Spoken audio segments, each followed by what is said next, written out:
वंदे मातरम। मैं हूं आपके साथ सीमा चौधरी और हमारे खास कार्यक्रम रिपोर्टर्स लाइव में आप सभी का स्वागत है। इस प्रोग्राम में हमारे साथ देश के अलग अलग हिस्सों से रिपोर्टर्स जुड़ते हैं और अपने राज्य की अहम खबरों की जानकारी आप तक पहुंचाते हैं। कौन सी खबर आज रहेगी खास और किन खबरों पर आज नेटवर्क 10 की दिन भर नजर रहने वाली है, तमाम अपडेट तमाम खबर आप तक पहुंचाएंगे। तो चलिए कार्यक्रम की शुरुआत करते हैं और हमारे साथ उत्तराखंड से ज्ञानेंद्र तिवारी और साथ ही साथ चंडीगढ़ से हमारे साथ ईशा ठाकुर बने हुई हैं। ज्ञानेंद्र, पहले आप ही के पास आना चाहूंगी, क्या कुछ आज खास उत्तराखंड में रहने वाला है खबरों के लिहाज से?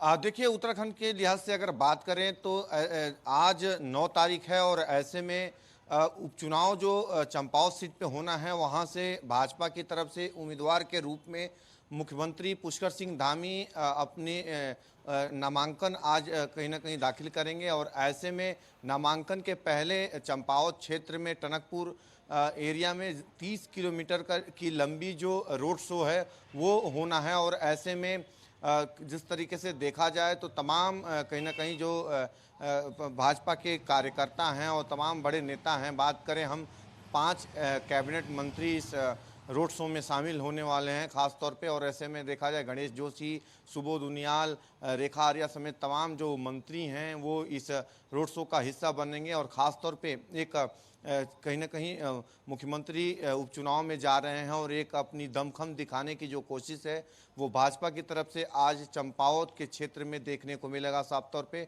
और ऐसे में देखा जाए तो चंपावत में 31 मई को मतदान होना है और आज 9 तारीख है। 9 तारीख को ही नामांकन मुख्यमंत्री भाजपा के उम्मीदवार के तौर पे कर रहे हैं। और ख़ास तौर पे वहाँ एक दमखम भी रोड शो के माध्यम से दिखाया जाएगा, जिसके बाद वहाँ पे एक जनसभा का भी संबोधन मुख्यमंत्री की तरफ से किया जाएगा। वहाँ की जनता को संबोधन करेंगे और कई ऐसी बातें वहाँ की जनता से करेंगे। और कहीं ना कहीं ये देखने वाली बात होगी क्योंकि मुख्यमंत्री वहाँ से उपचुनाव लड़ रहे हैं और वहाँ की जनता से कई सारी बातें वो कहते हुए नज़र आएंगे। और काफ़ी उम्मीदें भी हैं वहाँ की जनता को मुख्यमंत्री से, क्योंकि वहाँ विधायक चुन के अगर वो आते हैं तो वहाँ की जनता के लिए, क्षेत्र की जनता का जो विश्वास है उस पर कहीं ना कहीं खड़ा उतरना भी होगा और जो उम्मीदें हैं वहाँ की जनता का उस पर काम भी करना होगा। तो ऐसे में आज का दिन काफ़ी अहम है उपचुनाव के लिहाज से, चंपावत के लिहाज से। वहाँ मुख्यमंत्री भाजपा की तरफ से अपनी उम्मीदवारी विधायकी के लिए नामांकन जो है वो पेश करने वाले हैं। और ख़ास तौर पे बड़े जो रोड शो हैं, रैलियां हैं, इसके अलावा देखा जाए तो तमाम जो दिग्गज नेता पहले से ही वहाँ मौजूद थे। धरातली स्थल पे कहीं ना कहीं जनता का जो मन है वो भी वो टटोल रहे थे और ऐसे में आज कई दिग्गज नेता वहाँ मौजूद रहने वाले हैं। इसके अलावा अगर हम देखें कांग्रेस की तरफ से भी जिस तरीके से जो प्रत्याशी हैं उनकी तरफ से नामांकन को लेकर मंथन चल रहा और जल्द ही तारीख का जो ऐलान है वो हो जाएगा। कांग्रेस की तरफ से भी नामांकन की प्रक्रिया जो है कल या परसों तक किया जाएगा, क्योंकि 11 तारीख का जो समय है वो नामांकन का रखा गया है। और आज जो प्रदेश अध्यक्ष हैं करण मेहरा कांग्रेस के, उनकी तरफ से एक प्रेस कॉन्फ्रेंस भी की जा रही है 12:30 बजे के समय में। और तमाम ऐसे मुद्दे हैं कहीं ना कहीं जिसको लेके वो सरकार का घेराव करते हुए नजर आ जाएंगे। तो ये 2 महत्वपूर्ण विषय यहाँ उत्तराखंड में आज महत्वपूर्ण ये जो खबर है वो देखने को मिलेगी। इसके लिए अलावा अगर हम 4 धाम की बात कर लें तो 4 धाम में हमने देखा कल बद्रीनाथ के कपाट खुले और ऐसे में चारों धामों के जो कपाट है वो खुल गए। 3 मई को हमने देखा यमुनोत्री गंगोत्री के कपाट खुले, 6 को केदार के कपाट खुले और कल यानी कि 8 तारीख को हमने देखा बद्रीनाथ के कपाट खुले। और देखा जाए तो 4 धामों में जिस तरीके से ज़्यादा से ज़्यादा संख्या में जो श्रद्धालु पहुंच रहे हैं, जो संख्या हालांकि पहले रखा गया था, जो आंकड़े रखे गए थे कि इतने लोग इन 4 धामों में आ सकते हैं, इस धाम में आ सकते हैं, लेकिन उससे अधिक जो श्रद्धालु पहुंच रहे हैं। और ऐसे में जो होटल्स हैं सभी फुल चल रहे हैं। और ऐसे में एक अपील भी सरकार की तरफ से की जा रही है कि पहले अपने रहने की जो व्यवस्थाएं हैं वो उपलब्ध कर लें, तभी कहीं ना कहीं यात्रा के लिए आएँ, ताकि किसी भी प्रकार की कोई दिक्कत ना हो। ये भी मैसेज दिया जा रहा है कि जिस तरीके का मौसम है उत्तराखंड का, उस लिहाज से पूरी व्यवस्था भी लेकर चलें। और सरकार की तरफ से ये सभी अधिकारियों को निर्देशित भी दिया गया है कि अधिक से अधिक संख्या में जो केदार, बद्री, यमुनोत्री, गंगोत्री में श्रद्धालु पहुंच रहे हैं, उन्हें किसी भी प्रकार की कोई भी समस्या ना हो, सभी प्रकार की सुविधाएं उनको मुहैया कराया जाए। क्योंकि हमने देखा है कि केदारनाथ में जिस तरीके से 16-17 किलोमीटर पैदल यात्रा कर जो यात्री पहुंच रहे हैं, और वहाँ की जो व्यवस्थाएं हैं, चाहे वो मौसम के लिहाज से हो या फिर अन्य जो वहाँ ठहरने और तमाम ऐसी व्यवस्थाएं हैं, जगह जगह पुलिस प्रशासन की तरफ से, स्थानीय प्रशासन की तरफ से जो व्यवस्थाएं की गई हैं, स्वास्थ्य व्यवस्थाओं के लिहाज से की गई हैं, तो इन सभी व्यवस्थाओं को लेके वहाँ जो श्रद्धालु हैं, कहीं ना कहीं सरकार का धन्यवाद भी प्रकट करते हुए नजर आ रहे हैं। और हमने ये भी देखा कि जो श्रद्धालु अधिक से अधिक संख्या में पहुंच रहे हैं, किस प्रकार से उनको सही गाइडलाइंस जो है अधिकारियों की तरफ से, कर्मचारियों की तरफ से दी जा रही है। और ऐसे में देखा जाए तो कहीं ना कहीं जरूरी भी है, क्योंकि चार धाम यात्रा 2 साल बाद शुरू हुआ है और सही तरीके से चार धाम यात्रा का संचालन हो, इसी पे काम करने की आवश्यकता भी है। जी बिल्कुल बिल्कुल ज्ञानेंद्र, और आपके पास वापस लौटूंगी। ईशा ठाकुर लगातार हमारे साथ बनी हुई है चंडीगढ़ से। ईशा, क्या कुछ खास आज खबरों के लिहाज से रहने वाला है पूरे दिन?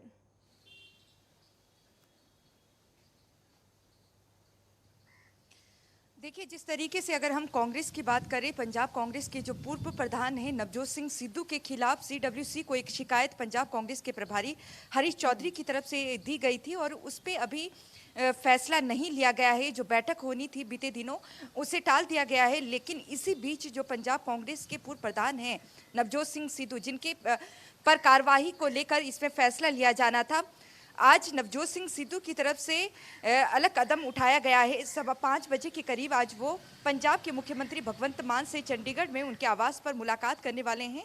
नवजोत सिंह सिद्धू की तरफ से बाकायदा ट्वीट करके इसकी जानकारी दी गई है। उनका कहना है पंजाब की अर्थव्यवस्था को लेकर वो पंजाब के मुख्यमंत्री से मुलाकात करेंगे। लेकिन इसी के साथ ये भी संशय बरकरार यहाँ पर हो गया है कि नवजोत सिंह सिद्धू जल्द ही कांग्रेस की पार्टी को अलविदा कह सकते हैं और या तो वो आम आदमी पार्टी में जा सकते हैं या फिर प्रशांत किशोर के साथ जा सकते हैं। तो ऐसे में नवजोत सिंह सिद्धू के कदम पर भी सभी की निगाहें टिकी रहेगी। जिस तरीके से अगर उनके राजनीतिक सफर की बात करें तो कहीं ना कहीं उनका जो राजनीतिक सफर है अब चुनौतीपूर्ण रहने वाला है, क्योंकि पहले वो बीजेपी में थे। बीजेपी ने जब उन्हें अमृतसर से सांसद के तौर पर चुनाव में नहीं उतारा तो बीजेपी से नाराज होकर उन्होंने बीजेपी को छोड़ दिया था। उसके बाद वो आम आदमी पार्टी में 2017 में जाने वाले थे, लेकिन मुख्यमंत्री का चेहरा उन्हें घोषित नहीं किया गया, जिसके चलते वो कांग्रेस में शामिल हुए। कांग्रेस में सभी ने देखा कि किस तरीके से कैप्टन अमरिंदर सिंह के साथ उनकी नहीं बनी और नवजोत सिंह सिद्धू प्रधान की पद चाहते थे, तभी कैप्टन अमरिंदर सिंह को मुख्यमंत्री पद से हटाया गया। उसके बाद चरणजीत सिंह चन्नी की कारगुजारी पर भी उन्होंने कई सवाल खड़े किए जब चरणजीत सिंह चन्नी को 3 महीने के लिए मुख्यमंत्री बनाया गया। लेकिन अब की अगर हम बात करें, यहाँ पर अमरिंदर सिंह राजा वड़िंग जो कि कांग्रेस के नेता हैं, उन्हें प्रधान बनाया गया है। तो ऐसे में नवजोत सिंह सिद्धू की अमरिंदर सिंह राजा वड़िंग के साथ भी नहीं बन रही है।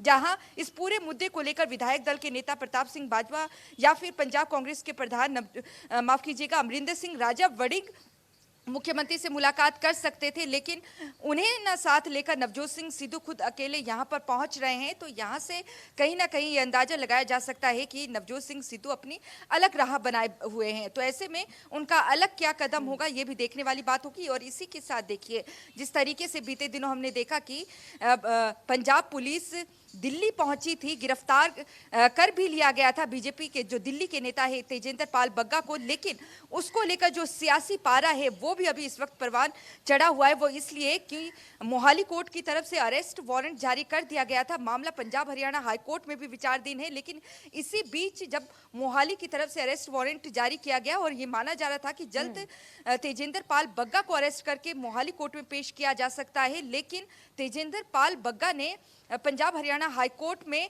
याचिका दायर की और आधी रात को जो हाई कोर्ट के जज हैं उनके घर पर इस पे सुनवाई हुई और ऐसे में कल तक राहत मिली है तेजेंद्र पाल बग्गा को। और कल ये देखना होगा कि पंजाब हरियाणा हाई कोर्ट क्या आगे भी तेजेंद्र पाल बग्गा को राहत देती है या नहीं, या तेजेंद्र जो पाल बग्गा है उन्हें जो पंजाब पुलिस है वो अरेस्ट करके यहाँ लाती है नहीं। और इसी के बीच देखिए, दिल्ली के जनकपुर थाने में अभी भी पंजाब पुलिस मौजूद है और कुरुक्षेत्र के पुलिस थाने में भी भी। और ये यहाँ पर आरोप लगा रही है पंजाब पुलिस की, दोनों थानों की अगर बात करें, दिल्ली और कुरुक्षेत्र की, तो वहां पर डिटेन किया गया है हरियाणा पुलिस और दिल्ली पुलिस की तरफ से पंजाब के अधिकारियों को। जबकि इसके बिल्कुल उलट अगर हम बात करें हरियाणा पुलिस की और दिल्ली पुलिस की, उनका कहना है कि वो खुद वहां पर मौजूद हैं और उन्हें किसी तरीके से डिटेन नहीं किया गया है। पंजाब हरियाणा हाईकोर्ट में भी मामला चल रहा है। और उत्तराखंड की बात कर लें या फिर बात पंजाब की कर लें, जो पूरी खबरें हैं वो राजनीति के ही इर्द गिर्द घूमती नजर आ रही हैं। यहाँ बस वक्त हो चला एक छोटे से ब्रेक का। ब्रेक के बाद जल्द आएंगे वापस और आपसे ही शुरुआत करेंगे, जानेंगे पंजाब में और क्या कुछ खबरें हैं जो आज खास रहने वाली है। रुकते एक बहुत छोटे से ब्रेक के लिए।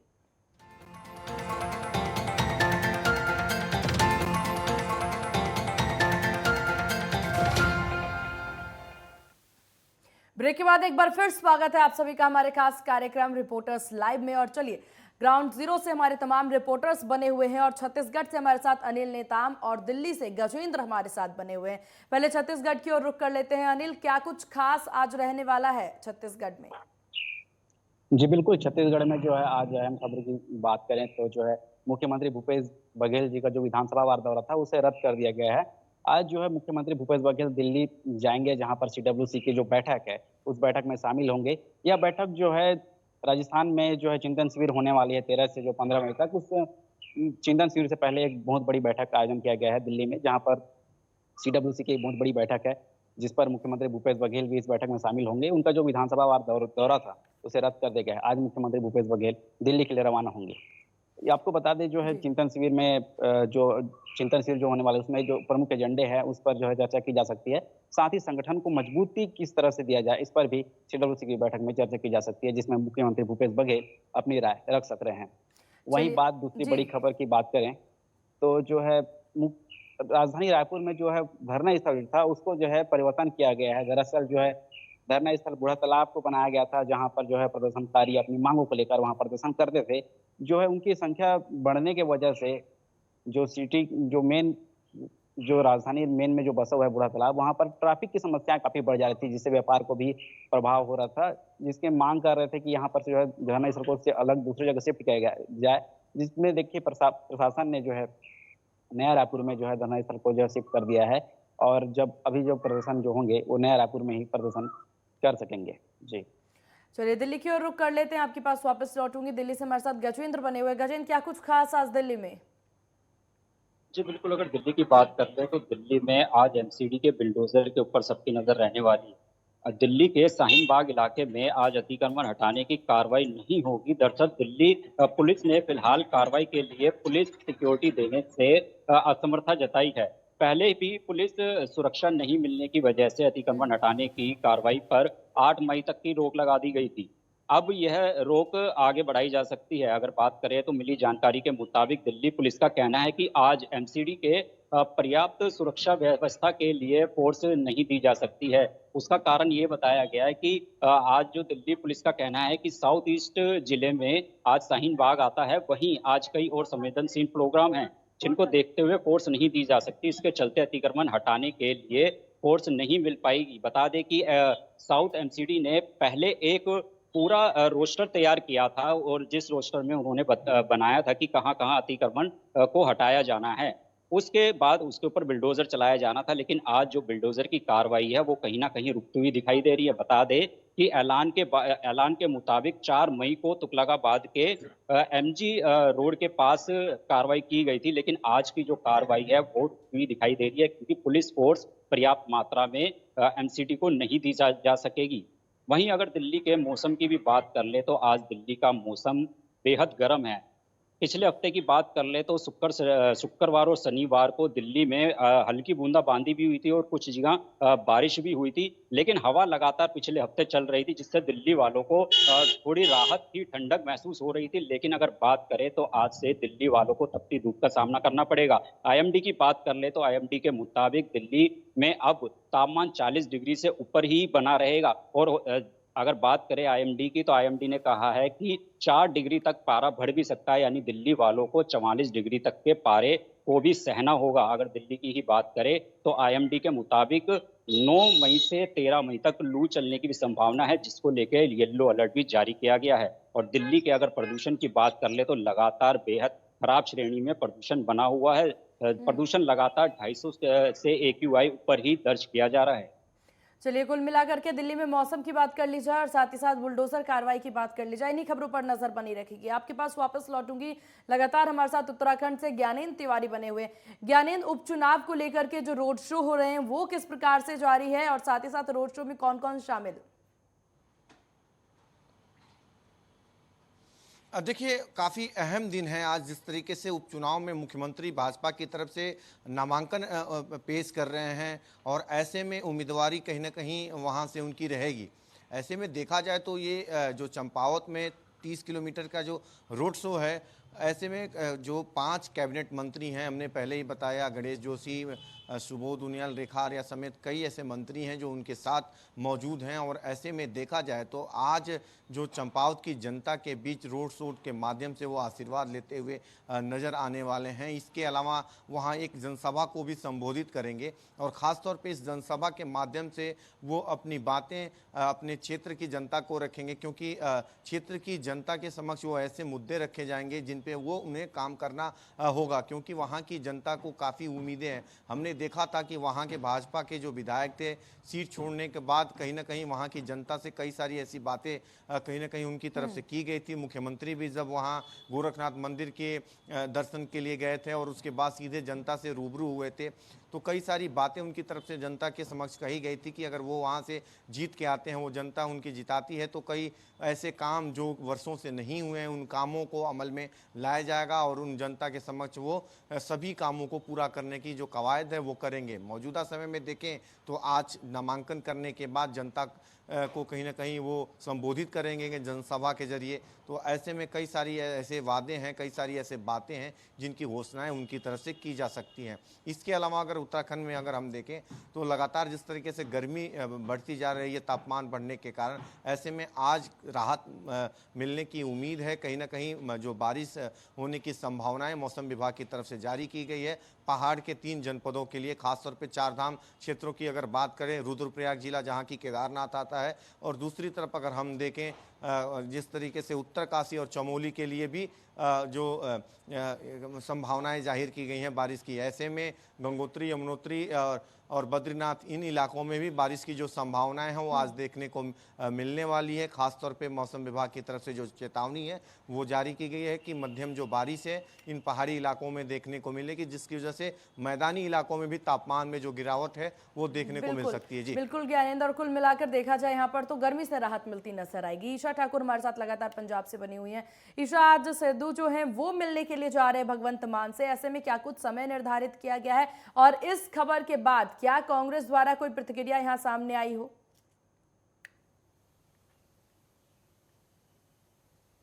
देखिए, कांग्रेस की तरफ से फिलहाल किसी तरीके की कोई प्रतिक्रिया सामने नहीं आई है।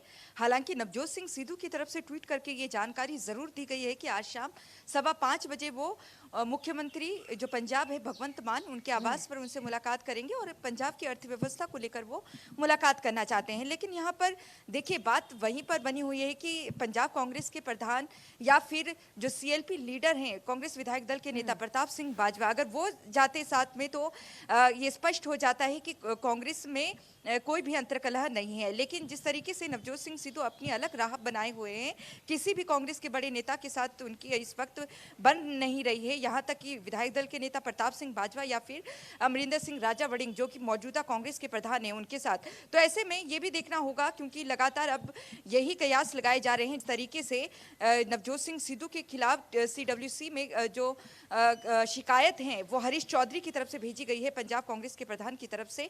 हालांकि जो बैठक है वो टल चुकी है, तो ऐसे में ये देखना होगा कि आने वाले दिनों में कब वो बैठक होगी और बैठक में नवजोत सिंह सिद्धू पर कोई कार्रवाई की जाती है या नहीं की जाती है।